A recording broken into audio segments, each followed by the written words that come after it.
মাসি চলে এসছে ভাটা থেকে, আর তার মধ্যে আমি শুধু পাবদা মাছ আর আলুগুলো ভেজে রেখেছিলাম।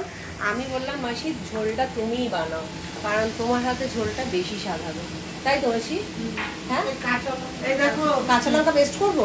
হ্যাঁ, কাঁচা লঙ্কা পেস্ট করবো। কাঁচা লঙ্কা পেস্ট এখানে দেখো করা আছে। তা অনেকগুলো পাবদা মাছ, সেই কারণে গঙ্গার পাবদা। হ্যাঁ, গঙ্গার পাবদা। আমি আর রিস্ক নিলাম না, কারণ পারবো না তা নয়, রাঁধুনি চলে এসেছে। হ্যাঁ রাঁধুনি, মেন রাঁধুনি চলে এসছে, আমি তো হেল্পার না। আচ্ছা, সেই কারণে ওইখানে আরেকজন হেল্পার রয়েছে, আরেকজন হেল্পার ধনেপাতা নিয়ে বসে আছে। হ্যাঁ, লাগবে এত লাগবে লাগবে।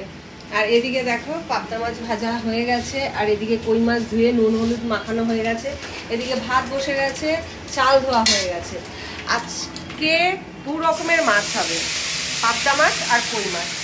আর ওদিকে শ্রীহরি মামা পরোটা খাচ্ছে, তাই তো? পরোটা আর আলুর তরকারি রূপক গিয়ে নিয়ে এসেছিল সকালে। তার শ্রীহরি মামা এতক্ষণ কাজ করছিল বলে তাই খাওয়ার টাইম পাইনি। আর এদিকে রূপক বাবু দেখো বসে বসে ঘুমাচ্ছে, রাতে ঘুম হয়নি কোনো কারণে, হয়তো ঘুম হয়নি, সেই কারণে ঘুমোচ্ছে। তা চলো বন্ধুরা, আবার পরে আসছি, টাটা।